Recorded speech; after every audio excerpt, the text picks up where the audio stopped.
Welcome back, everybody, to the Fathom Family Podcast. We're right in the middle of an incredible conversation with Pastor Jeremy and Corrie Isaacs from the great state of Georgia and Generations Church with their new book, Your Marriage Matters. Everybody needs to go out and grab this thing. But we're really excited to continue this conversation. Man, we've been talking all kinds of stuff. What's the stuff that's stuck out to you so far? Oh my gosh, I could just like talk for an hour. We don't have enough time, but the heart stuff, and really the thing about intimacy with the last, like just not letting the other person in, that was for me, that was so good.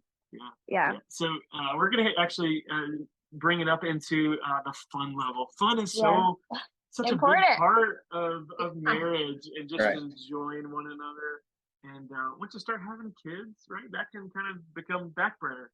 And something you guys have done, Jeremy and Corrie, and we've seen up close, we've seen from a distance, is you guys are really intentional about this. So I'd love for you guys to just take us into some of the practical things you guys do. What do you guys enjoy doing that just keeps the spark alive, that keeps it fresh, the intentionality of a dating life, even as an old married couple?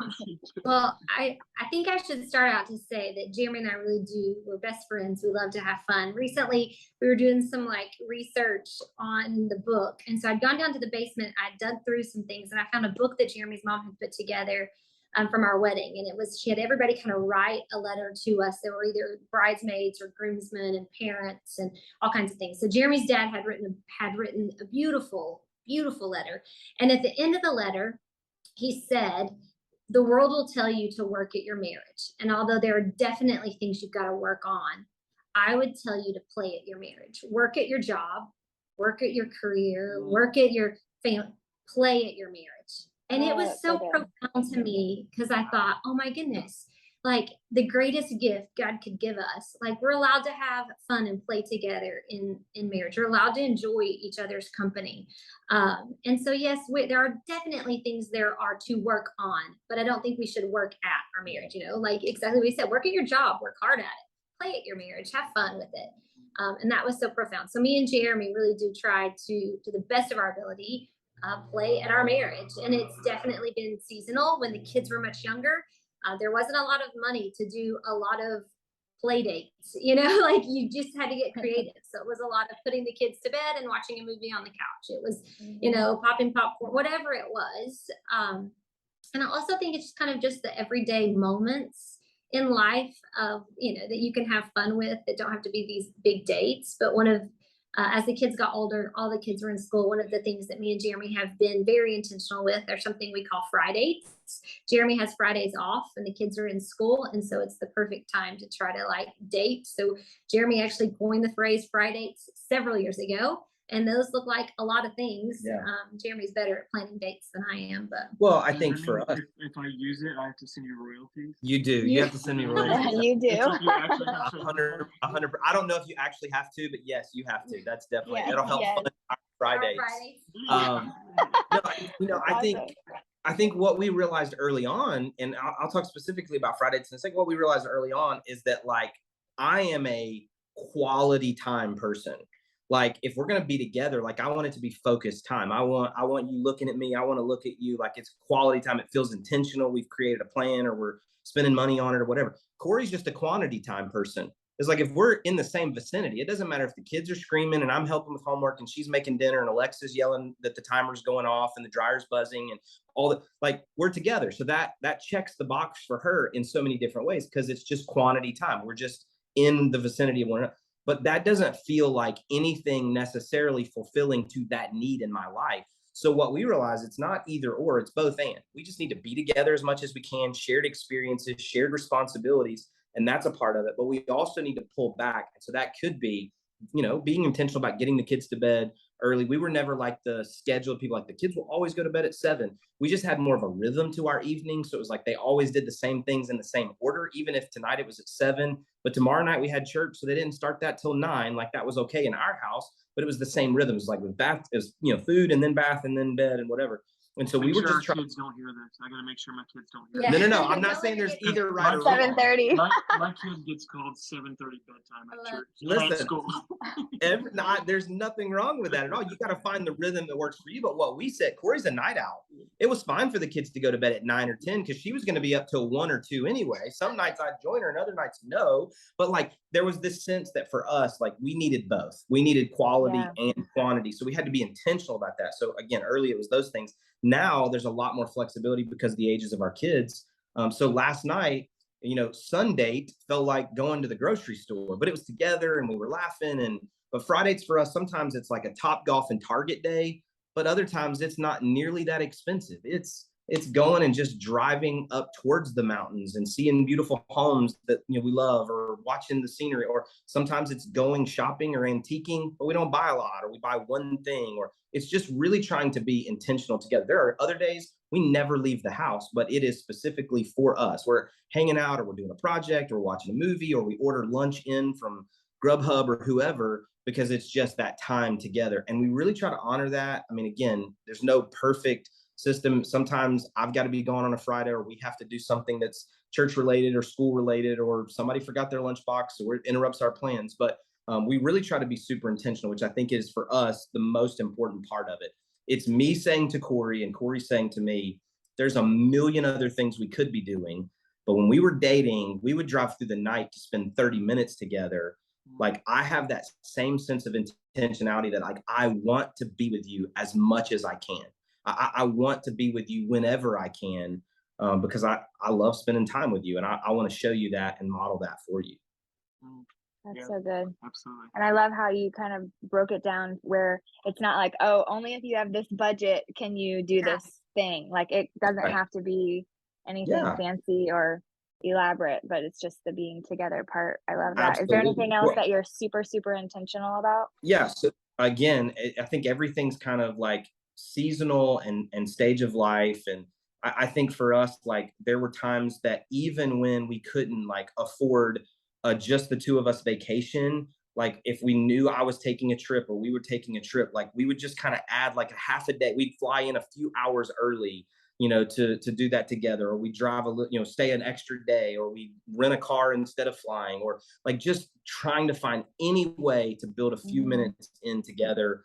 Because again, there's so many other things that pull at those times. John Maxwell says it's not whether or not your calendar will be filled, it's who you've given permission to fill your calendar.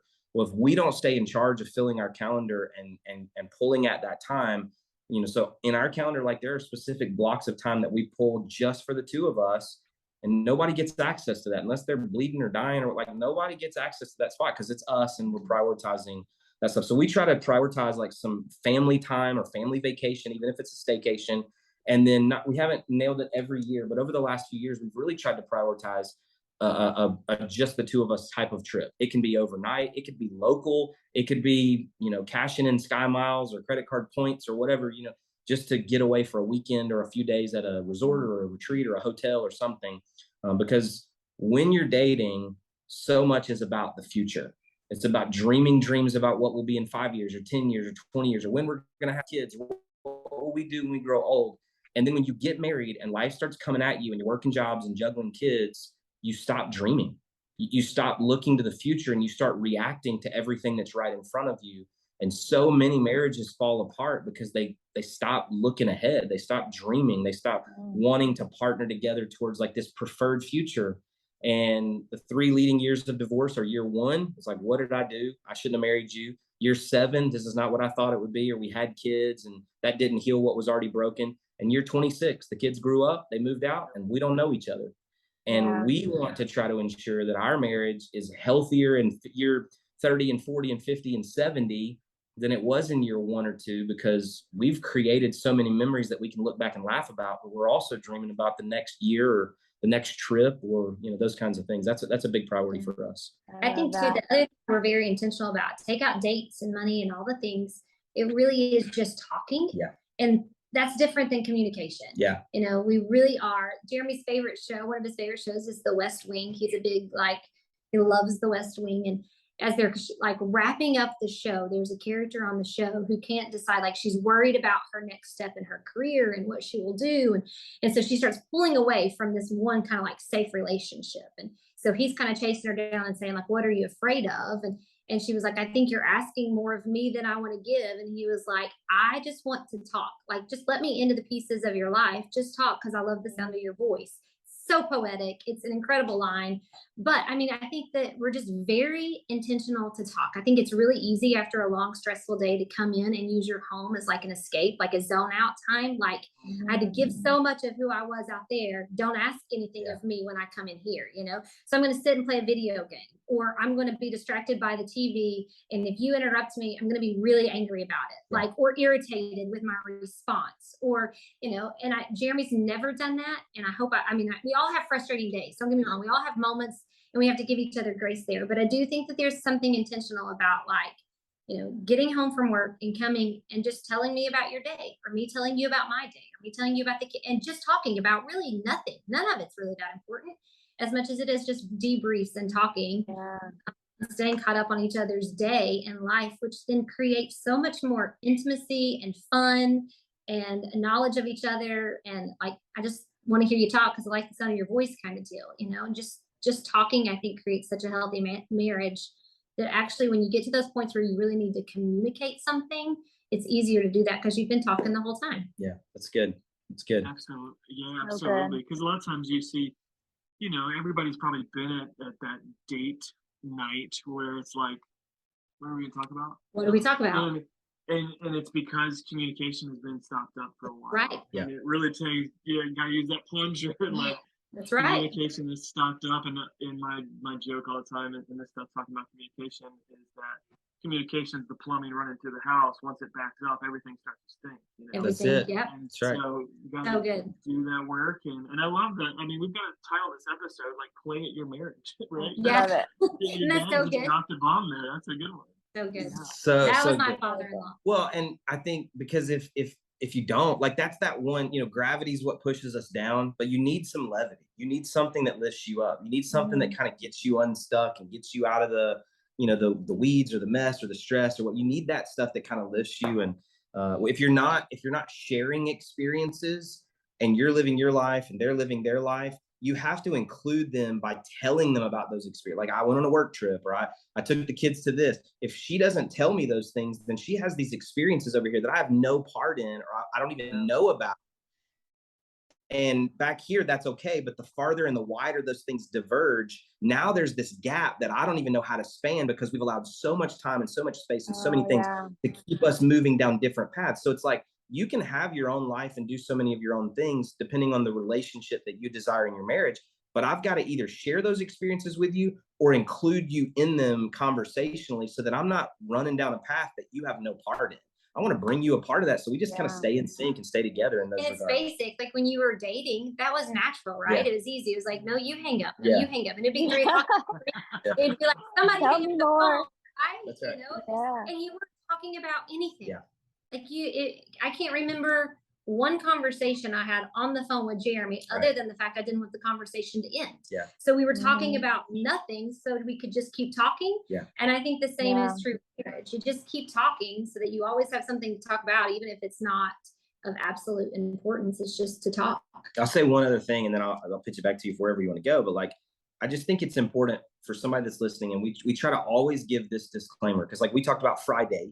Not everybody has Fridays off, or maybe one spouse works and one keeps the kids, or one, you know, both have to work outside the home or whatever. It really is just about finding what works for you, but making sure you find something that works for you. Maybe it's not every week. Maybe it's every other Saturday or every other Sunday afternoon, or it's once a month or whatever, but it's a rhythm that you can count on that says to your partner, hey, I'm prioritizing this and nothing gets in the way. So, you know, again, and this, you know, this has always been something that we've tried to remember, but like, when there literally was like no money for babysitting, it was like, well, we're just going to stay home and do this. But you could get creative and like have 3 or 4 couples on your street or in your church that like rotate free babysitting, so that every couple gets a date night. So it's like, well, you guys are going to watch our kids tonight, but next Saturday, we're going to watch your kids. We're not charging each other, but you get a free childcare date night. We get a free childcare date night, but you get a night out. That lowers that expense. Or we're going to go double date together and split the costs of whatever this is. If money's the issue, if it's time, then again, you get flexible in your schedule. You move a few things around to say, like, it may not be every Friday or every week or every, but it is intentionality with the finances and the time to tell your spouse, honestly, if it all went away, I'm fighting for our time beyond everything else. And there are other things that pull at my time or pull at our money or what, but as much as it depends on me, I am prioritizing this. That speaks volumes to your spouse. It really does. It really does. When she's like, hey, I'm working on the babysitter, I'm like, I feel loved. It does. Yeah. When we're talking about, hey, what do you want to do? I'm like, she wants to spend time with me, That's right. That's exactly right. I love it so much. Okay, so we got to find out how to get this book. Yeah. Like, tell us. Yes, please. Where can we get the book? Buy the book? Your Marriage Matters. Yeah, so it's called Your Marriage Matters, Discovering What God Can Do with Your I Do. And it's primarily on Amazon. So you can get it in paperback, you can get it audiobook, you can get Kindle, like whatever your preferred way is. Amazon, it releases on October the 24th of 2022. So if you're listening to this after that, then you go on Amazon and grab a copy. It really is something that it was a labor of love, no pun intended. Like, it was something that we have had a heart for a number of years. And this year decided to just really carve out the time to curate the content and curate what was on our heart, to really invest in couples. We tell crazy stories. We tell on ourselves. I tell on myself. Just think dumb things we've done, things that we laugh about, that hopefully will help every couple feel normal, and hopefully help everybody just to go, okay, like this, we can work through. Every chapter is about an aspect of those marriage matters that everybody's dealing with in some form. There's even a chapter on stages of marriage. If you're a newlywed, if you've got young kids, you got, school age kids, you got an empty nester, like what are those things in marriage in those seasons that really impact this? But ultimately that larger narrative is just living a marriage that matters for far greater reasons than you could ever imagine. Love it. It's incredible. I can't wait. This is going to impact so many marriages, so many lives. You guys are making such a difference in what you do. Keep doing what you do. We love you guys. This is such a meaningful time for us, just as friends to be together, and look forward to hopefully being together in person someday soon. We're stopping through Atlanta. Absolutely. Well, thanks so much. I appreciate you guys inviting us. Yeah, thank you for having us. Love you guys. Absolutely. Love you too. Thanks for listening to the Fathom Family podcast. We will see you guys next time.